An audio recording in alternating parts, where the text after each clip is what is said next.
Hi, French learners. Should you use est-ce que? Should you flip the verb? Or should you just raise your voice at the end?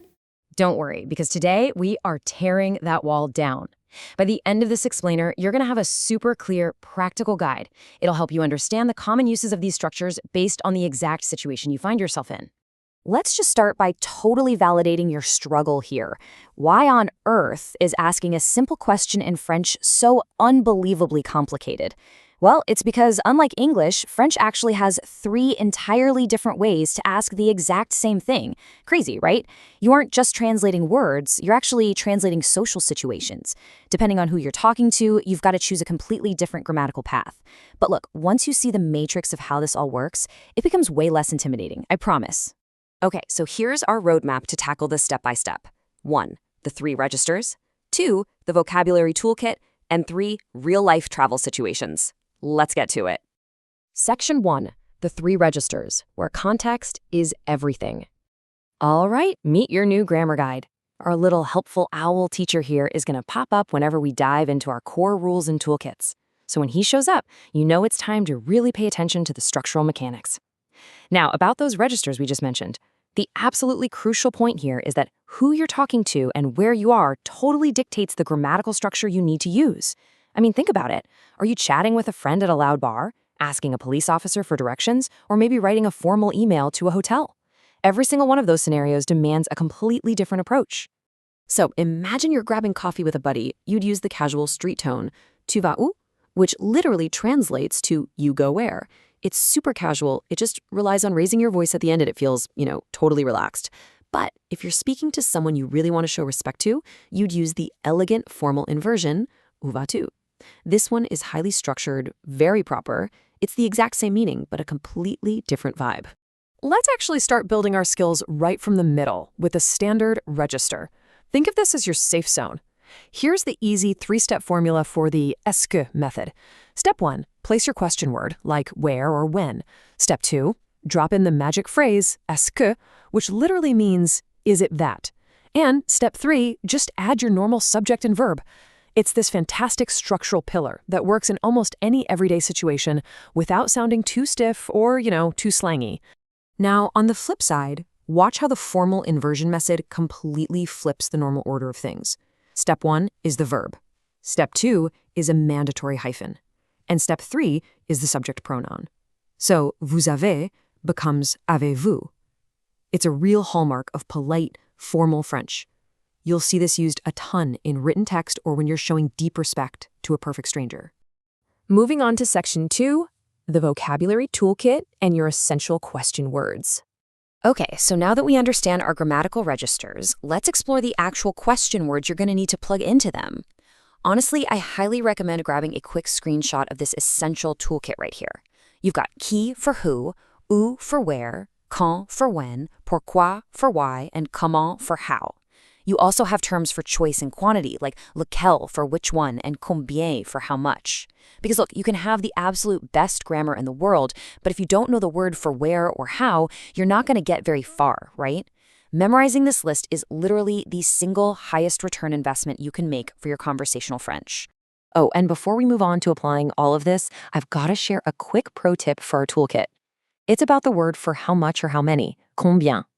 If you are asking how many of a specific thing, you must link the word combien and the noun with the preposition de. So it's not just combien temps, it's combien de temps for how much time. It's a tiny detail, sure, but it instantly makes your French sound so much more natural. All right, section 3, real-life travel situations. Time for putting grammar into practice.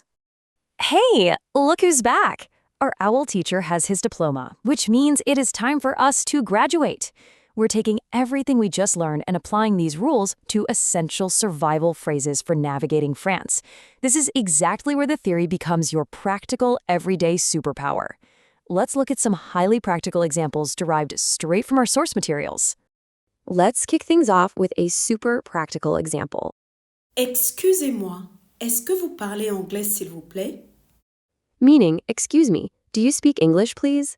This is your ultimate safety net phrase. Notice how it beautifully uses that standard est-ce que structure we learned earlier? It's perfectly polite, very clear, and it makes sure you start off on the right foot with a local, before, switching over to your native language if you get stuck. Now, there is pretty much nothing quite as stressful as fumbling your words and holding up a line at a busy French bakery, right? Well, Acceptez-vous la carte bancaire?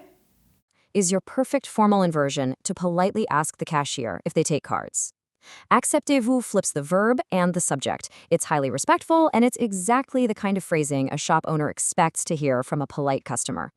Oh, and a quick cultural note while we're hanging out at the checkout counter. Don't be surprised at all if you hear the phrase carte bleue instead of carte bancaire. It literally translates to blue card, and it's a very common, really vital piece of local vocabulary for a credit or debit card in France. Okay, what about c'est combien, meaning how much is this?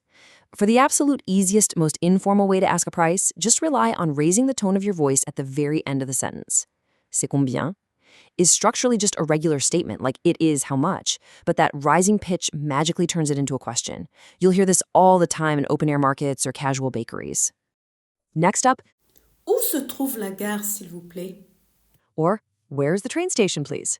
Here, we're pulling from our vocabulary toolkit with the word où, meaning where, to ask for directions. Notice that really polite phrasing. When you're lost and just need to find the train station, la gare, this specific phrasing is courteous and honestly highly effective. L'addition, s'il vous plaît.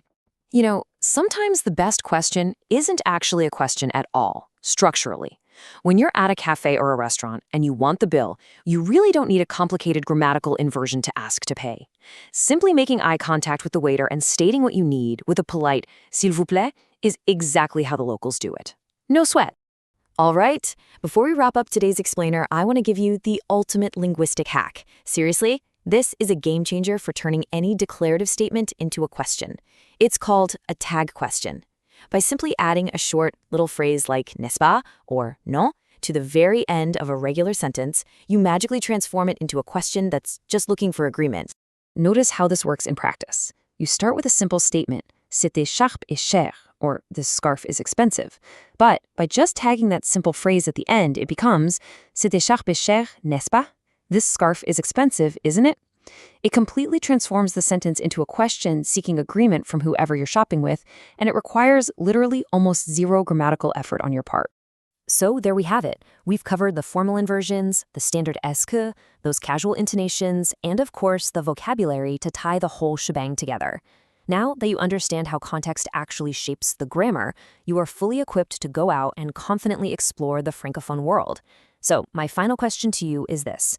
Which French register are you going to use to order your first café in Paris? Are you going to keep the casual, or maybe test out a formal inversion? The choice and the context is now completely yours.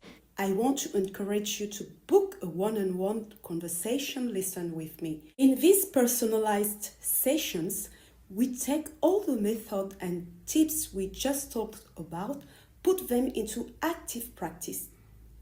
I'll be there to help you correct your word order in real time. If this video helped you, please give it a big thumbs up. It really helps the channel. And if you want to keep improving your French with more practical, real-world guides like this one, don't forget to hit that subscribe button and click the notification bell so you never miss a lesson. Thank you so much for watching and for allowing me to be a part of your French journey. Keep practicing, be bold, and bon courage. À bientôt. See you in class or in the next video.